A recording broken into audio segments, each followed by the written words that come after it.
Hello बच्चों, welcome to my channel हर घर शिक्षा।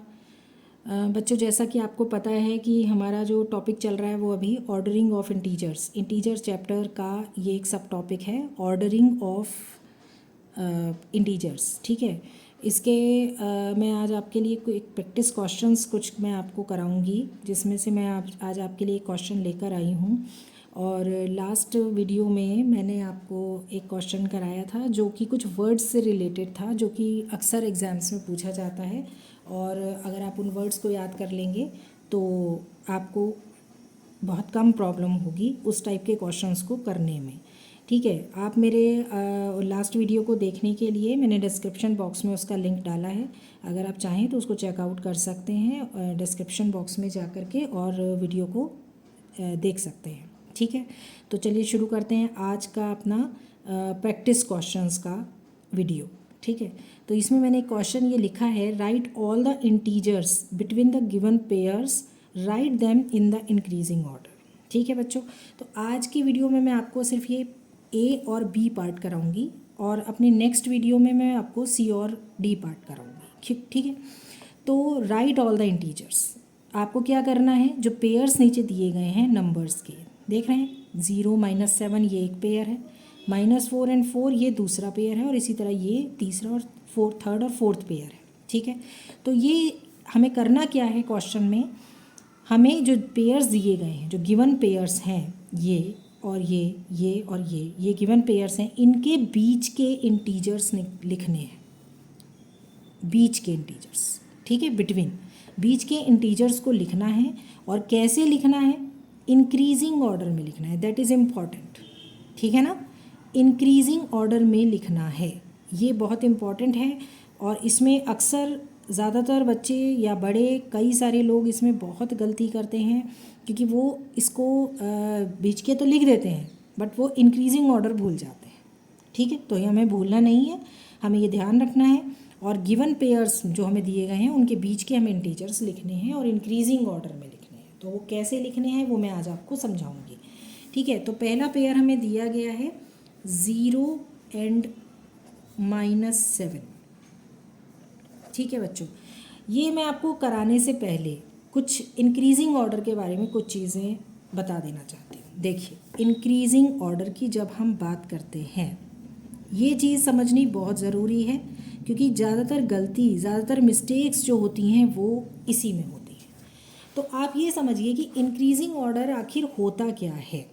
जब हम इंक्रीजिंग बोलते हैं तो इंक्रीजिंग ऑर्डर की जब हम बात करते हैं तो हमारा मतलब होता है small to large, small to large, यानी कि छोटे से बड़े की तरफ। ठीक है ना, यही होता है ना, छोटे से बड़े की तरफ। स्मॉल नंबर भी हो सकता है या स्मॉल इंटीजर भी हो सकता है, small integer to large integer. ठीक है। अब आप कहेंगे कि दोनों अलग अलग चीज़ें नहीं हैं। स्मॉल नंबर से लार्ज नंबर, देखिए, नंबर जब हम बोलते हैं तो हम जब नंबर लिखते हैं तो 1 हमने लिखा नंबर, ठीक है, ये पॉजिटिव इंटीजर हो गया। और जब इसके आगे एक साइन लग जाता है निगेटिव, है ना, तो ये छोटा हो जाता है, तो ये छोटा हो जाता है। किसी भी नंबर के आगे जब आप साइन लगा देते हैं, जैसे आप 8 और 15 लिखते हैं, 8 एंड 15 लिखते हैं, तो आप किसे बड़ा नंबर बताएंगे, आप इसको बड़ा बताएंगे, इसको छोटा बताएंगे। बिल्कुल सही है, पॉजिटिव इंटीजर में यही होता है ना। ये छोटा नंबर है, ये स्मॉल नंबर है, और ये जो है ये लार्ज नंबर है। बिल्कुल सही, एकदम करेक्ट। लेकिन अगर हम बात करें -8 एंड -15 की, तब आप क्या कहेंगे कि इन दोनों में से कौन सा बड़ा और कौन सा छोटा है। अब भी अगर हम ये कहें कि ये छोटा और ये बड़ा है तो ये टोटली रॉन्ग है, ये एकदम गलत है, क्योंकि ऐसा नहीं है। जो पॉजिटिव इंटीजर में होता है उसका बिल्कुल उल्टा नेगेटिव इंटीजर में होता है ना। पॉजिटिव इंटीजर में हमारा छोटा नंबर ये है और बड़ा नंबर ये है। 8 छोटा है, 15 बड़ा है, लेकिन यहाँ ऐसा नहीं है। यहाँ -8, क्योंकि इसके आगे माइनस का साइन है ना, तो -8 लार्ज नंबर है और -15 जो है वो स्मॉल नंबर है। अगर हम कंपेयर करेंगे, अगर हमसे कोई पूछेगा कि -8 और -15 में से कौन सा नंबर बड़ा है, कौन सा इंटीजर बड़ा है, सॉरी नंबर भी नहीं लिखेंगे, इसको इंटीजर लिखेंगे, कौन सा इंटीजर बड़ा है, तो हमें कहना है -8 इज़ लार्ज इंटीजर और -15 स्मॉल इंटीजर है। ठीक है, तो पहली चीज़ तो आपको यही ध्यान रखनी है। क्या ध्यान रखना है कि इंक्रीजिंग ऑर्डर का मतलब होता है स्मॉल इंटीजर से लार्ज इंटीजर की तरफ जाना है। स्मॉल इंटीजर से लार्ज इंटीजर की तरफ हमें जाना है। स्मॉल इंटीजर से small integer to large integer. ठीक है, अब जब हम एक नंबर लाइन ड्रॉ करते हैं स्मॉल इंटीजर से लार्ज इंटीजर की तरफ, जब हम एक नंबर लाइन ड्रॉ करते हैं तो हम स्मॉल इंटीजर से लार्ज इंटीजर की तरफ अगर बढ़ रहे हैं तो इसका मतलब क्या है, अगर यहाँ 0 है तो माइनस से प्लस की तरफ अगर हम जा रहे हैं, ऐसे अगर हम जा रहे हैं तो ये हम स्मॉल से लार्ज की तरफ जा रहे हैं।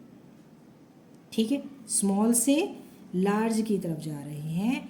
जितना हम लेफ़्ट हैंड साइड पे होंगे उतने ही स्मॉल इंटीजर्स होंगे और जितना हम राइट साइड पे होंगे उतने ही लार्ज इंटीजर्स होते जाएंगे। स्मॉल इंटीजर किस तरफ होंगे, लेफ़्ट साइड में, और राइट साइड में जो है हमारे लार्ज इंटीजर्स होंगे।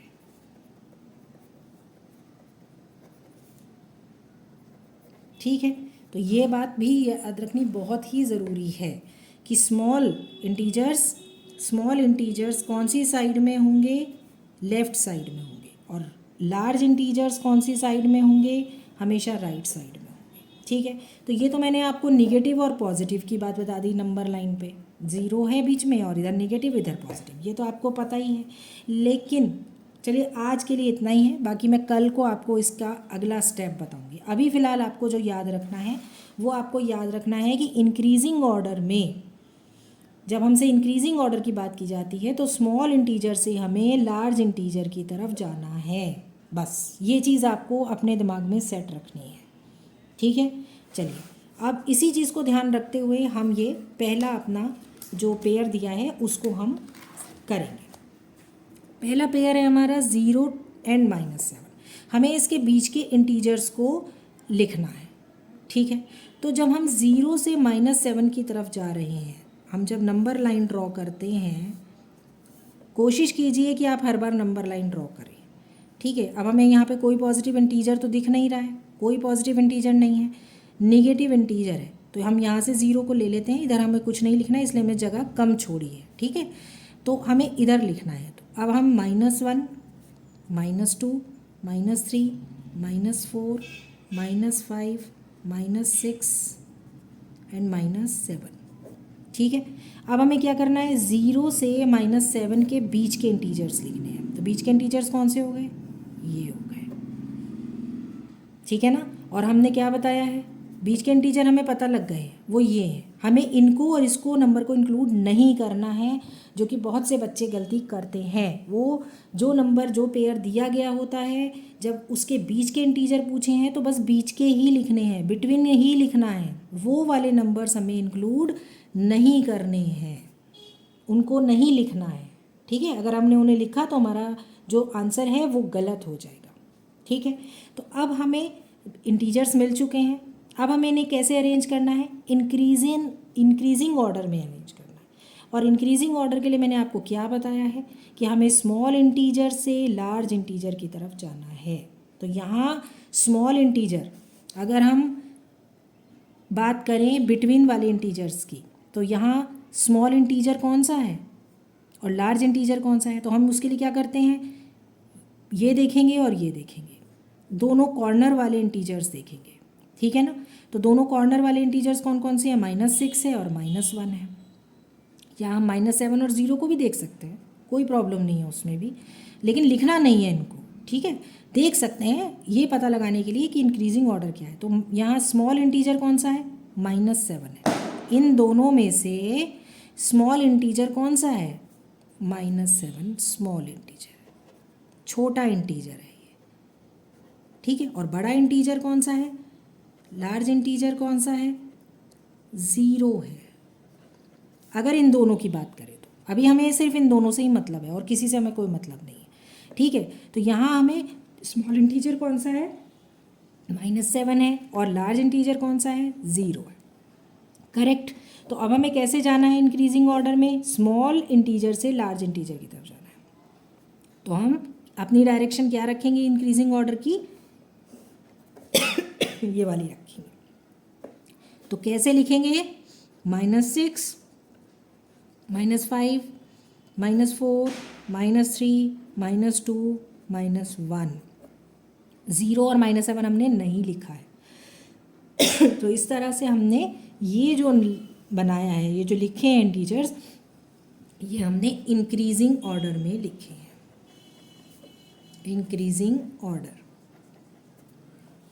ठीक है बच्चों, समझ में आया आप लोगों को। सबसे पहले क्या करना है, हमें दोनों नंबर्स में से ये चेक करना है कि इसमें से स्मॉल इंटीजर कौन सा है और लार्ज कौन सा है।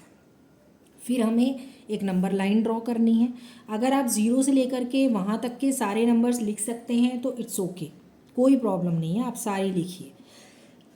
लेकिन अगर आप नहीं लिख सकते हैं, मान लीजिए नंबर्स बहुत ज़्यादा बड़े हैं, तो कोई प्रॉब्लम नहीं है, आप उसी के बीच के नंबर्स भी लिख सकते हैं।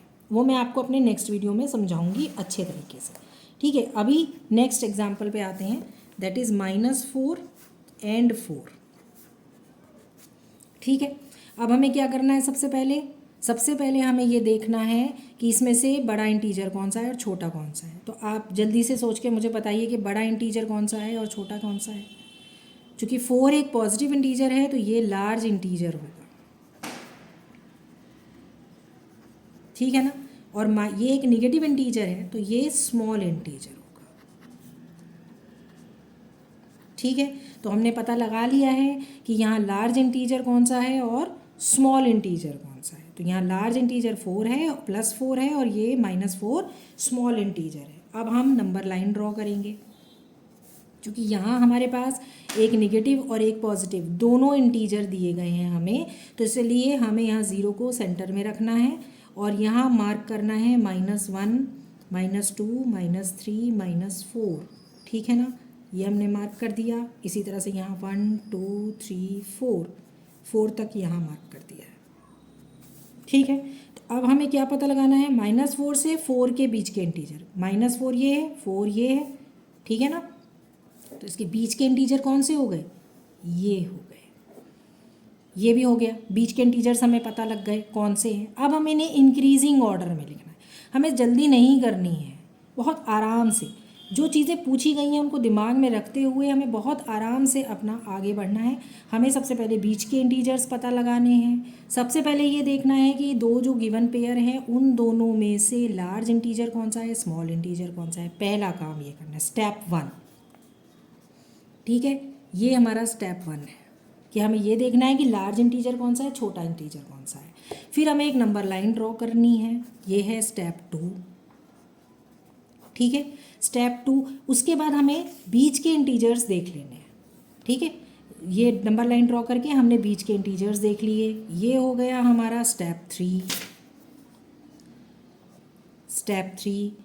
ठीक है। ये स्टेप 3 हो गया हमारा। अब हमें आगे बढ़ना है।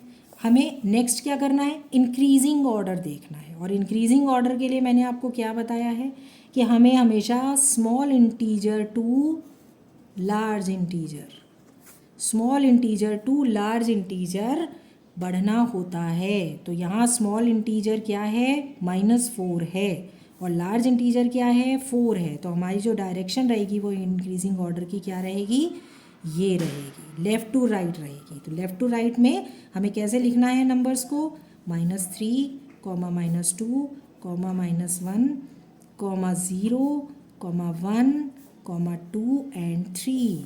ये हमारा इंक्रीजिंग ऑर्डर में आंसर हो गया। ना हमने -4 लिखा है और ना ही हमने यहाँ पर 4 लिखा है, आप देख सकते हैं, ठीक है। ये दोनों हमें इंक्लूड बिल्कुल भी नहीं करने हैं जब भी हमसे बिटवीन इंटीजर्स पूछे जाए। तो ये हमारा लास्ट स्टेप हो गया और ये है हमारा स्टेप 4, ठीक है। तो बच्चों 4 स्टेप में आप जब स्टेप बाय स्टेप करेंगे तो आप कभी गलती नहीं करेंगे। पहला स्टेप है, मैंने आपको बताया, स्मॉल इंटीजर देखना है, लार्ज इंटीजर देखना है, जो भी पेयर हमें दिया गया है। फिर उसके बाद स्टेप 2 में हमें नंबर लाइन ड्रॉ करनी है और उन नंबर्स को लिखना है। तीसरा स्टेप बिटवीन नंबर्स देख लेने हैं, और फोर्थ स्टेप में वो जो बिटवीन इंटीजर्स हमने देखे हैं उनको हमें इंक्रीजिंग ऑर्डर में अरेंज करना है, जो कि मैंने आपको बताया है कि स्मॉल इंटीजर से लार्ज इंटीजर को ही देखना होता है। स्मॉल इंटीजर ये है, -4 है, लार्ज इंटीजर ये है, तो हमारी जो डायरेक्शन है वो लेफ़्ट टू राइट रहेगी, लेफ़्ट टू राइट रहेगी, हमेशा लेफ़्ट टू राइट ही होती है। इंक्रीजिंग ऑर्डर में जब भी हम जो है वो देखते हैं, इंटीजर्स को देखते हैं, तो हमेशा जो डायरेक्शन होती है वो लेफ़्ट टू राइट ही होती है। ठीक है बच्चों, तो ये आज मैंने आपको 2 एग्जाम्पल्स बताए हैं, प्रैक्टिस क्वेश्चंस 2 बताए हैं, पहला और दूसरा। अपने नेक्स्ट वीडियो में मैं आपको इसी क्वेश्चन का C और D पार्ट बताऊंगी। ठीक है, तब तक के लिए bye bye, thank you, take care.